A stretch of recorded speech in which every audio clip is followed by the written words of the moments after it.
That's what he was doing, but that wasn't even good enough, okay? So you got to have Mamdani, who's going to push the ball further because the ultimate end goal is a classless society in their communist hellscape. So now he's going, what the heck? I thought I was the left. This is ridiculous. Hey!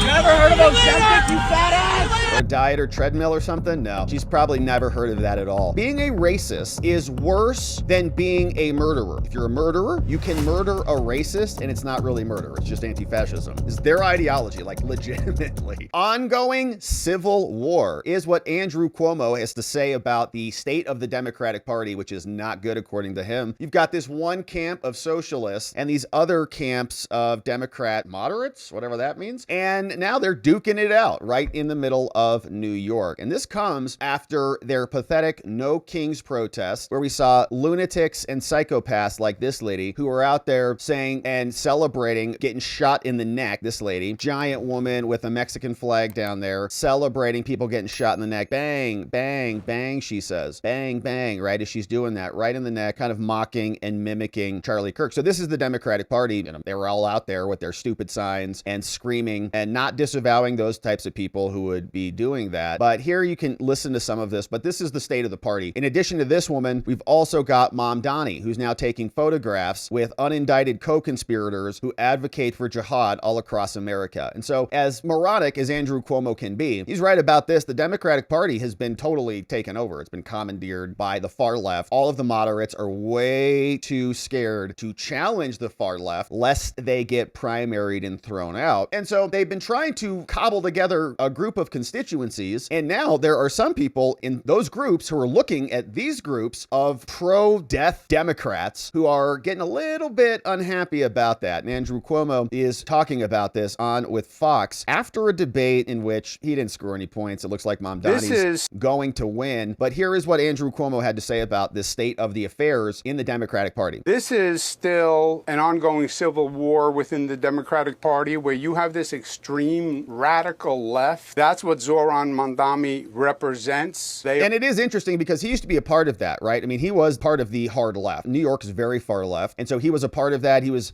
transifying everything. He was illegal alienifying everything. He locked everybody down during COVID, gave his stupid press briefings saying you also have to take the jab and lock yourself down and all the things. Like, he was part of the far left, but that's not good enough for them. Okay. The far left, the ideology continues to push left because it's communistic. There's the end of their ideology is when we're in total communism. Doesn't matter what it is. If it's the climate changers or the open borderers or the transgender everybodyers, right? The idea is you want to create no classes. Everybody can just have to, recondition themselves to live in a new era where all of your stuff is tracked and everybody has to give up certain portions of their wealth in order to save the planet. You have to get taxed with carbon credits. So we're all going to be the same. Everyone's going to be transed up. Everyone's going to be the lowest common denominator. No differences between anybody. No nation states, no borders. Everybody just come on in. That's what he was doing, but that wasn't even good enough. Okay. So you got to have Mamdani, who's going to push the ball further because the ultimate end goal is a classless society in their communist hellscape. So now he's going, what the heck? I thought I was the left. This is ridiculous. They are socialists. They are anti-business. They are anti-police. They're anti-law and order. They are anti-Israel. And I am a quote-unquote moderate Democrat. I want to create jobs. I want to enforce the law, improve the quality of life. Also, I have the experience and the record and the competence to actually do the job. I was governor for 11 years. I was housing and urban development secretary under Bill Clinton. I was attorney general. I know how to govern. And the far left doesn't even think about how to govern. Zoran Mamdani never had a job. Crazy. 34 years old. He's been an assemblyman. He passed 3 bills, worst attendance record in the New York State Assembly. They don't get that being mayor means you have to operate. You have to manage. Any given morning, there could be a storm. There could be a shooting. God forbid, there could be a terrorist attack. Yeah, he can lock everybody down into nursing homes and kill a bunch of senior citizens. He'll probably do it much better than you did, Andrew. So Andrew honestly sounds pathetic to me. He's sitting there,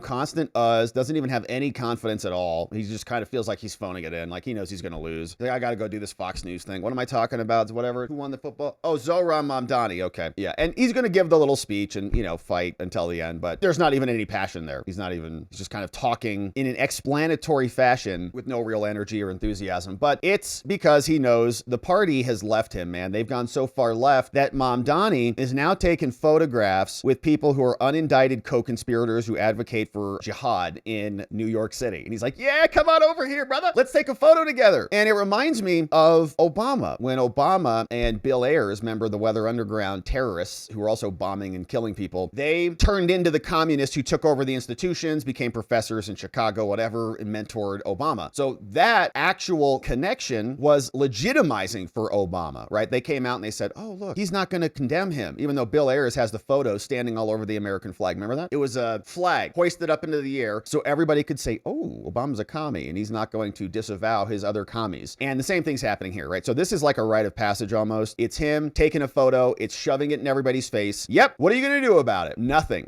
in New York, because this is what they believe in. It's wild what's happened there. But here is the story. Lefty New York City mayor gleefully campaigned with a notorious gay-hating Brooklyn imam who is an unindicted co-conspirator in the World Trade Center bombing, and who's been linked to other terrorist activity throughout the United States, including urging jihad on the Big Apple. What a time. The Democratic frontrunner was seen laughing and grinning with this dude, arm in arm, Siraj Wahhaj, at the imam's mosque in a photo that they put up on X the day after the debates. This dude is a member of the Central Park Five. Councilman on the other side was also in the photo. They're happy to be there. They'd all like to just bomb a lot more of America. So it's a great photo. They're like, yeah, let's get in here. Today, Mamdani said, I had the pleasure of meeting Imam, one of the nation's foremost Muslim leaders and a pillar of the community, and a beautiful Juma. Now he's 75, who heads the Muslim Alliance, was fingered by prosecutor and is an unindicted co-conspirator. And why wasn't he indicted in the 1993 bombing? 6 people dead. And he has publicly defended the plotters of the attack against the FBI and the CIA, who he says are the real terrorists. Now, he says, I'm not connected to any terrorism at all. During trials, he testified in support of the blind sheik. In a sermon, he called for an army of 10,000 men to wage a gun-free jihad on New York City. I pray one day Allah will bless us to raise an army, and I'm serious about this. Don't pick up a gun, no, just march. March through the city of New York as America once again marches towards being conquered by foreign influences. So, retired agents from the 93 World Trade Center attack, they blast Mamdani. They say, what are you doing? People are dead. Can't just smile with them and take photos. 2 retired FBI agents said this is pretty foolish to campaign with an imam. It's not actually foolish because a lot of people support this and support them. That's why he released the photo. He's not an idiot. He knows who he's talking to. There's a large constituency in his campaign that will celebrate this and become more enthusiastic in his support. Today at the mosque, I had the pleasure of meeting this dude, and they're unhappy about it. That's okay. The FBI can scream about it. Former agents can scream about it. A lot of their people actually want people dead. Here was some lunatic who was over at the No Kings protest. She was out there waving a Mexican flag around, of course, because they all do. And there were actually a lot more American flags. Somebody got the memo. They're like, stop it with your El Salvador, Mexico, Guatemala flags. You guys look ridiculous. This lady didn't get the memo. So she came out. Somebody was driving by. Let's listen to this. Hey!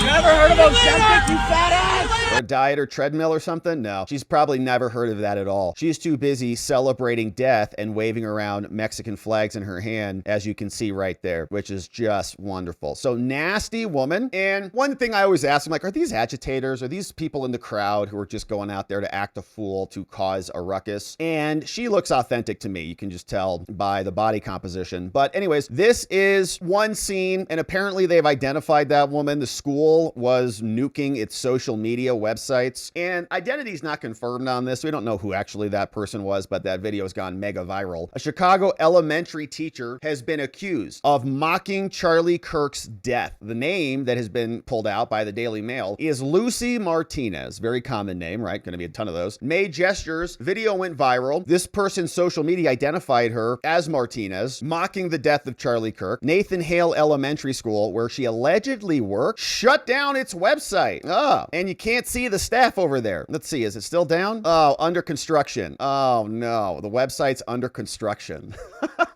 Yeah, I'm sure it is. All right, so that's gone, and X account also got nuked. The school has not commented on this at all. Kirk's death garnered nationwide attention, and then this large woman was out there celebrating it. Rest in peace, Charlie. We miss you, brother. The video allegedly of Martinez went viral. Many outraged. People said, this is Lucy Martinez, and they're still trying to figure it out. And there's a bunch of other schools like this. A school under the same name, and their Facebook page got many complaints. And so everybody, you know, I don't know if this is actually the person or not. Definitely looks like her. Same triple chin. I think you can see there. The jowls are hanging down on both sides. You can make those comparisons. You can't see eyebrows, like no widow's peak. The forehead matches. Can't see the ears. Those ears look attached, but can't see that one. Nose structure looks the same. Yeah, so that's pretty close if that's not her. Anyways, we've got Nathan Hale. They also nuked their X account because they're freak. But other schools said, we don't believe. Another school responded. So like Nathan Hale, another school said, we don't have anybody by that name. We're not even located in Chicago. Other school said, we don't have anybody. Other people called Lucy Martinez on Facebook or saying, my name is Lucy Martinez, but I didn't do that. And I don't weigh 280 pounds. Okay. Here, look. So I'm not a teacher. I didn't make any public comments. I didn't do anything. Leave me alone. Right. It's a lot of people going after all the Lucy Martinez's. Of course, we don't condone that. But the woman who did ultimately do this, whoever it was, is as nasty as they come. But the truth is, many in their party want Republicans dead. In fact, they want anybody who they think is a racist to be dead. Being a racist is worse than being a murderer. If you're a murderer, you can murder a racist and it's not really murder. It's just anti-fascism. It's their ideology, like legitimately. And Chicago teacher is now part of that crowd. Yeah, shoot him in the neck. More dead fascists. They're constantly saying that. And what also happened over the weekend is there was a sniper's nest right outside where Air Force One lands in Florida. Secret Service caught it and removed it. Little hunter's canopy up there, tucked up there, or something going on. Secret Service has now removed it. Dan Bongino's talking about it. He says the Secret Service found a suspicious hunting stand within sight of where Air Force One lands. FBI director said, we're investigating this. Prior to the president's return to the West Palm Beach area, Secret Service discovered what appeared to be an elevated hunting stand. Hunters regularly set these things up, but should not be there. During advanced preparations, which included the use of technology and physical sweeps, we found this. There was no impact to any movements nor individuals, no additional details. It was appropriately dismantled. We know last month Ryan Ruth was convicted. Here's Dan Bongino talking about this sniper's nest discovered in Florida. You don't get days off here. It's something you sign up for. It's unfortunate sometimes we got to take care of these things. We wish they wouldn't happen. But here's what happens with this. Let me walk the American public through how this works. The FBI is not responsible, obviously, for the security plan of the president. That's the purview of the Secret Service. However, if the Secret Service finds something that they believe could be criminal, I want to emphasize it could be, we take over. We have what's called an MOU, a memorandum of understanding with the Secret Service, where we will investigate after that. I was on the phone yesterday, back and forth with the D2, the deputy director over at the Secret Service, Matt Quinn, great guy. They were very concerned. Their security sweep discovered this hunting stand. Kash Patel was directly involved right away. I'm on the email chain with him. He ordered an immediate response. I believe we had our plane flown down there. This hunting stand was appropriately dismantled, it's being flown to our lab. I believe it's there right now. And all of the forensic tools we have, from digital tools to biometric tools, they are all going to be applied to try to find out who put this up there and why. Kind of looks like a tree fort I would build when I'm like 12 years old. I had many of those. So you build this tree house and now you're under investigation for assassination. All these fifth graders ride their bikes over to the tree. They're like, yeah, let's go up to our fort. We spent all weekend on this. Gone. Or maybe they were little 12-year-old assassins. We'll find out. Forensics is on it.